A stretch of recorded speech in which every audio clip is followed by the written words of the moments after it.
So if you guys have been watching this channel for any period of time, at least for the past year, you know that last year for MARCHintosh, I started to refurbish a Mac SE. And when I got to the floppy disk drive, I, well, ruined it. Unfortunately, I damaged the head, and yeah, that's the result. Now, again, I don't know if the head was already damaged before I got to it, because I wasn't really paying attention. And it sucks because I had gotten so far as to relubricate all the moving parts, replace the gear inside the eject motor here, and yeah, and unfortunately, just removing the print head itself to replace it isn't possible because Apple epoxied it in place, at least on this particular drive, or maybe Sony did. Probably shouldn't blame Apple because I'm not sure if they did or not. Although, you know, they ordered these from Sony, so, but whatever. So this is toast. This does not work anymore. And I said that I would get back to it once I can get a drive at what I would feel would be a reasonable price. And they have remained kind of high in price for a while. And still are to this day. But I did manage to get one, along with something else, which we'll get to in a little bit. And I felt that that was a good price for both, even though it costs more than just replacing the floppy disk drive on its own, but that's fine. So we're going to go ahead and try to get this thing working. Hopefully it just needs a light cleaning. I definitely have to replace some of the grease and everything because it's dried up and hardened. I'm going to be very careful with the read and write heads this time. And I'm going to swap the motor out since I replaced the gear in this one. Just do a quick swap and that should be it. So yeah, I'm going to try to record the entire process too. You guys won't see the whole process necessarily, but I want to have it on camera so if something does go wrong, I can go back and see if it was my fault or not. So first thing is first, let's see if I can very carefully... Oh, those were stuck together. That's not a good sign. They're still sticking together. Hopefully this isn't a dud. I don't think it's good that they're sticking together like that. Let me give it a quick cleaning just in case. Just using a cotton swab and some isopropyl alcohol.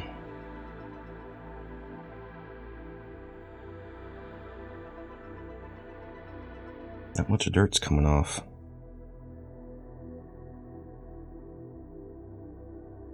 Still kind of sticking together, and guess we'll just have to find out later. But now that I've got some alcohol on this here, let's go and clean everything up. I don't know why I'm bothered cleaning all of that. That's going to replace, but whatever. It's really filthy though. I don't know if it's coming through on camera or not. In fact, let me remove the motor now. Get it out of the way, make it a little bit easier to clean everything.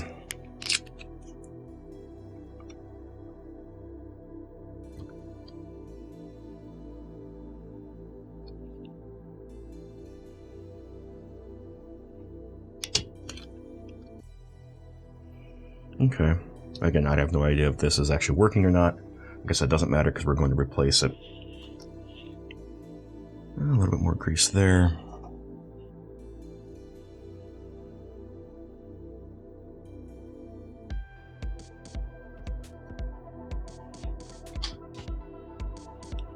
Alright, let's see if I push back on this. Yeah, so that raises everything up. Oh, there's a lot of dirt even in there.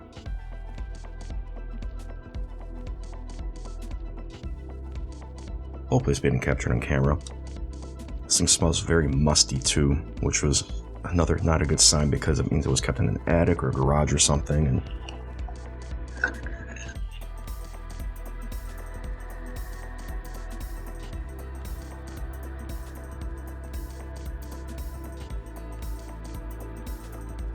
it required multiple cleanings. Like I said, I'm not going to bore you all with it. A lot of this will be cut out. I want to record it all for myself so that I know that if something goes wrong, was it me or not?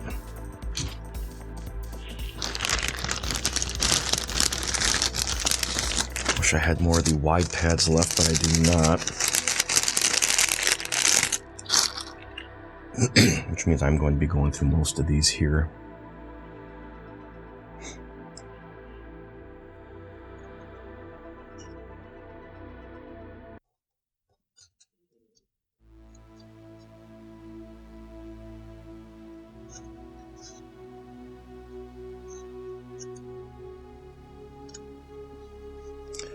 Spindle seems to move freely, that's a good sign.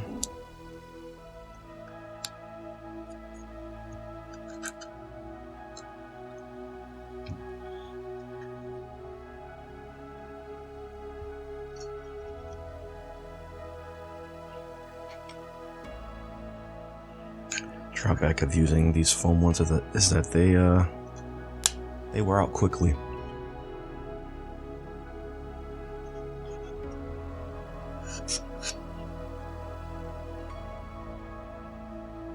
Alright, I'm gonna go ahead and get some of these moving parts lubricated, put the replacement motor in, and fingers crossed. Just use some of this white lithium grease here.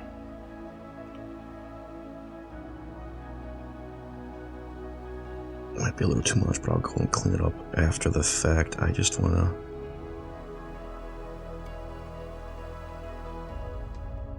try and get every moving part that I can to minimize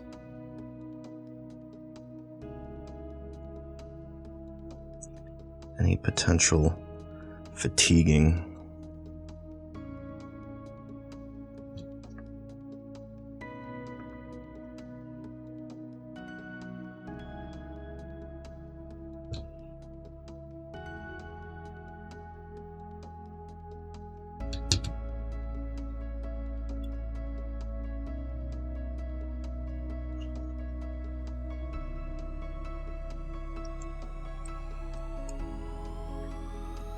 Let me see if I can get this back area here cleaned up, because I did miss it.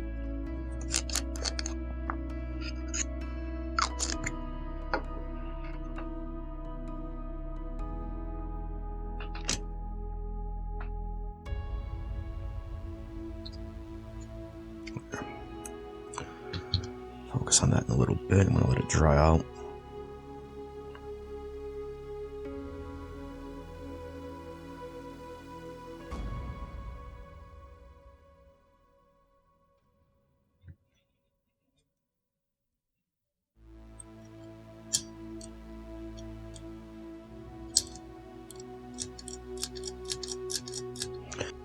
All right.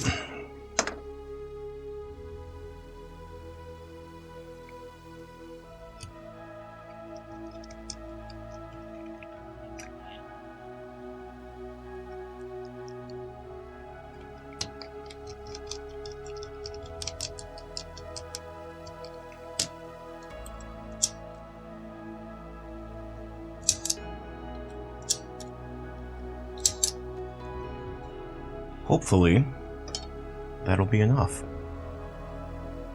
Alright, so what I'm going to do is I'm going to grab the Mac SE. I'm debating whether I want to just swap the CRT now, or kind of wait until I test the drive first, but I also don't want to unnecessarily power on the CRT and then have to discharge it and everything.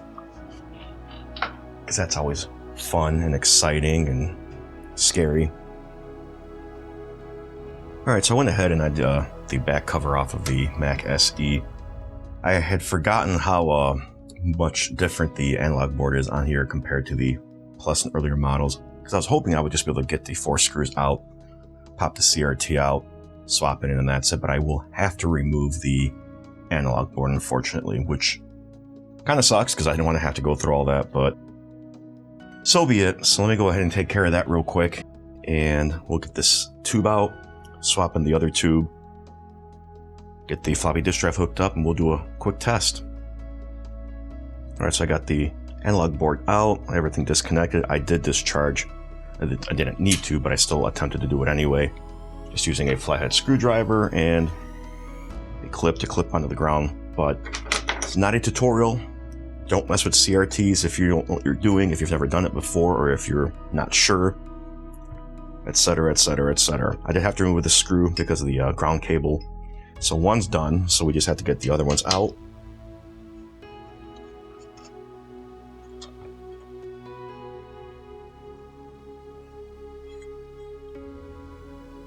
I'm not sure if you can see the burn-in on there at all, but there's definitely some burn-in on there. So hopefully this new CRT tube works, and well, CRT tube is kind of redundant. Hopefully the new CRT works, or the replacement one I should say, and it doesn't have burn-in on it.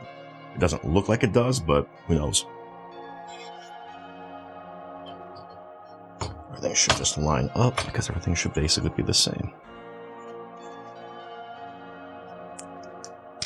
I'm not going to tighten the screws just yet. I'm going to just put them in to hold everything in place so I can get everything lined up.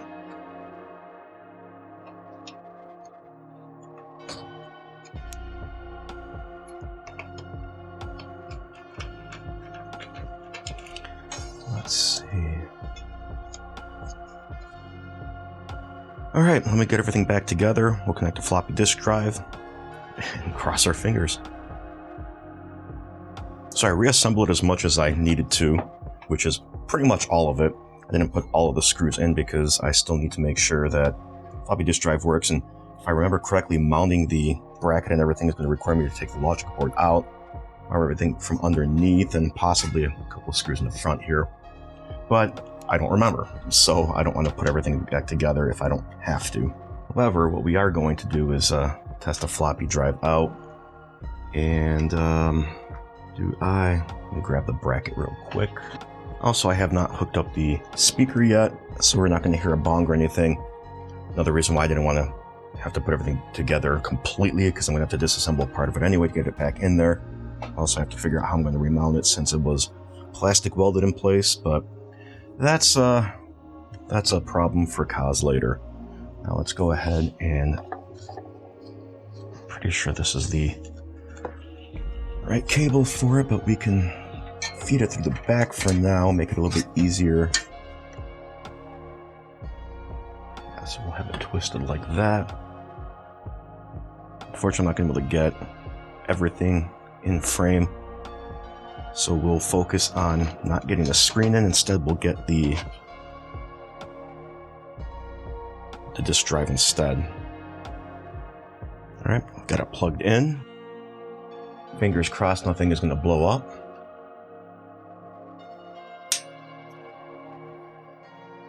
Fans on. Don't get anything on screen.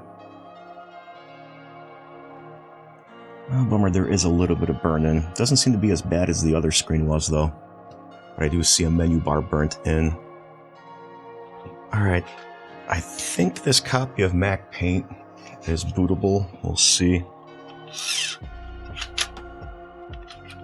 Oh, it just, interesting. That doesn't sound normal. Happy Mac face. It was. Something with the motor.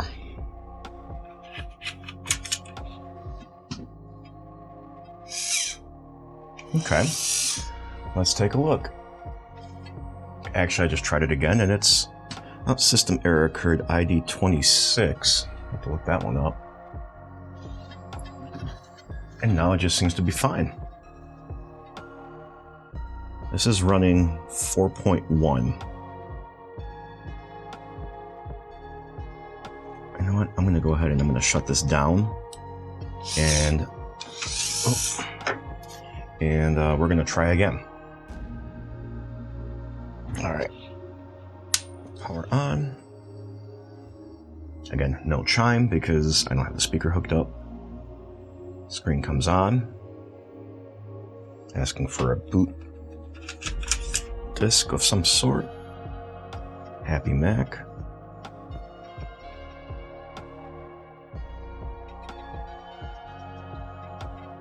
It's on the desktop. Let me see if I can rearrange the camera here. It's an odd angle, but you can see the screen obviously, and it's booted up. We go to about 4.1. So let's see if I can run Mac Paint or not. Still reading off the disk. And we've got Mac Paint on here. Here's my fantastic drawing skills. Alright, so this disk drive works. Sweet. And like I said, even though the screen does have a little bit of burn-in in it, it's not as bad as the other one was, so I'm not going to worry about it too much. What we'll do is we'll reassemble everything. I'll put the SCSI2SD back in, and we can boot off of that. So I forgot I don't actually have a mounting bracket for this, so I am 3D printing one. It's going to take an hour, give or take. So I'm going to go ahead, I'm going to put as much of this back together, especially since I have to take everything back apart again to get the speaker in and all that fun stuff, and try to figure out how to get it mounted there. Maybe I'll just take a soldering iron, just melt the plastic mounting pegs or whatever, and go from there. So yeah, we'll be back. All right, it's printed. I did a lower quality print just because it's going to be inside, and all it's going to do is just hold a PCB in there. Thought at first it was like a failure, but it's just this person's little design logo there. I don't know if it's going to show up on the camera or not, but it's made by Potato 5. Hopefully it's coming through. So here is the SCSI2SD. Kind of wish it was a blue SCSI, to be honest with you, because blue SCSIs are a lot easier to manage than the SCSI2SD is. But I bought it before the blue SCSI was really a thing, so I already have it. But it does fit perfectly. In fact, I will put some screws in, but I don't really have to, because it's not a tight fit, but it's secure enough that I wouldn't have to worry too much. So we should be good to go there. Yeah, like I said before, gotta partially disassemble things so I can get the speaker back in there, and then reassemble everything. The other thing that I forgot to do is I remembered that I had removed the battery, which, interestingly enough, still had a charge on there. It was still almost at capacity. In fact, here's the battery itself. And it is a Varta. It's a 3 volt, and it's got about 3 volts of power left in it. And it hasn't leaked at all, and there's no signs of it leaking. But I'm also not going to take any chances and put that back in. And I don't have a battery holder for that style of battery anyways. You know, these, 1/4 inch AA's or whatever you call them. But I do have this here, which has a built-in dial to prevent charging, so you can just use a standard coin cell battery. And it doesn't quite fit, but what you can do is just add a couple of these DuPont cables, put some header pins in, and just, and it'll give you the ability then to have it further away from the board. Not that coin cells are known to leak severely, but they can, and it'll minimize damage to the board in the future. I have to solder these in there, and since I gotta have the soldering iron on anyway, so I can melt the speaker back into the front half of the shell, I'll go ahead and now solder those pins in as well, and go from there. Kind of just work like that. Now, I don't know where I'm gonna have this away from the board. We'll figure it out once I've got everything mounted. And I may even have to get longer cables just to extend it further away, but at the very least, that's in place. But now that that's done, I'm gonna go ahead and disassemble everything to the point where I can get to the front of the chassis so I can reinstall the speaker. And again, I'm going to need to basically melt it back in place. I'm going to switch to a different tip. I've got this junk tip here that, as long as it generates heat, it will be good enough. Alright, let's see if there's enough here to melt. A little bit of movement, but not too much. Hopefully it won't be causing any kind of a rattle. And that should be all the soldering I need to do. Now I gotta get this thing back together, and we can continue. Alright, and now to mount the SCSI2SD. Hey, how'd that get in there? It's the LED, and it did mark off plus being in this direction. So the LED just goes on like that. And mounting wise, this will be back here. And I think I've got the original screws for this, if I can find them. Again, it's not a spinning drive, so it just needs to be held in place long enough to keep it there. So yeah, we should be good there. Now I've got to try to figure out how this is going to go back in. Yeah, we should be good there. Cool. Let's get this back on. Put put the board back in. So I opted to go for longer cables, just in case.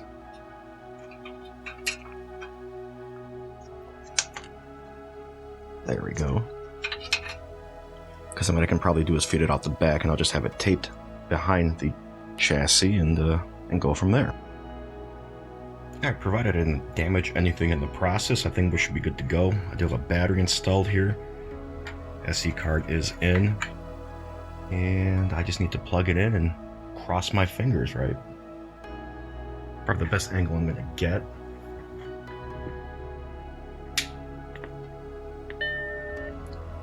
Put the speaker up the right way, that's a good sign. Ooh. Possibly bad RAM? Interesting. Let me try cleaning the slots. Alright, let's try this again. Hopefully this time it'll work. I hope the memory didn't just go bad out of nowhere.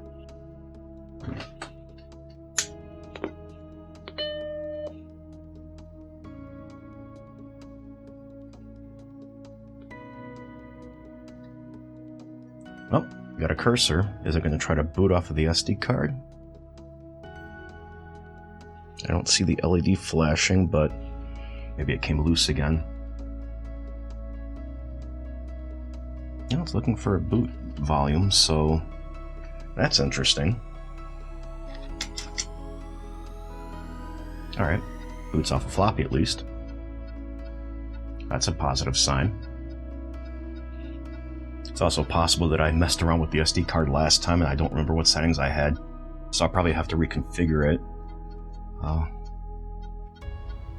But as long as it boots off of something, we can finish setting this up.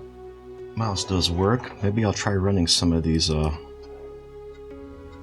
tests here, just to see. It does not detect a hard drive. Again, that could just be because of how I have everything set up. I gotta go and double check all the connections anyways, so we're gonna do short tests here. Check the RAM out just to make sure it is working.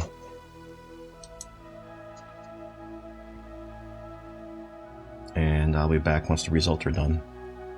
Actually, everything seems to pass again the quick test, so that's a good sign. Although I only have 1 meg of RAM, so I'm limited to what I can run on here. 608 is going to be the maximum, I believe, because 7.0 and higher are going to need at least 4 or 2 or something like that. But, you know, might as well have 4. So maybe I'll look at getting some extra RAM for this at some point in the future. I've got some laying around. Maybe it'll work in here, maybe it won't. Okay, I think I have it. And I'm pretty sure it's just because I forgot to enable SCSI termination. Some other things we'll go over in a little bit. No disk in the drive. Plug in the power.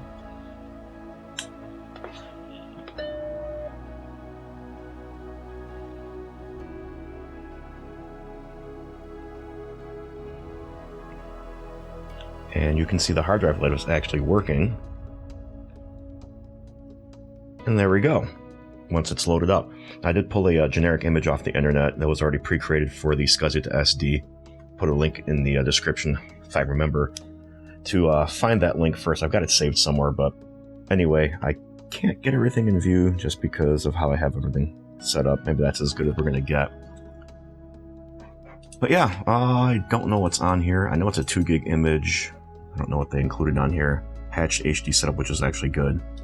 We've got under extras here. Not a whole lot. And mind you, at some point I'm going to play around with all of this and get a proper install on here of 608. At some point I also want to add some RAM to this thing, max this thing out to, I believe it's 4 megs. But some of the changes that I made, let me show you here. First off, I mounted the SCSI2SD upside down, which technically isn't upside down for the Mac, just because of how the cable itself is set up. There isn't going to be a twist or anything in there anymore. I also removed the SD extension because I forgot that the SCSI2SD doesn't work like a blue SCSI or anything like that. Instead, it works almost like as if the SD card itself is the physical medium, the actual platters. And the SCSI2SD treats them with actual sectors and everything, as opposed to just reading files, loading them into some sort of cache and doing it that way. So I removed that and instead fed this micro USB cable in so that I could hook it up to a laptop, run the utility and all that. So I also rerouted the battery holder out the back of the expansion slot, since that really is the only place I'm going to be able to get anything through there.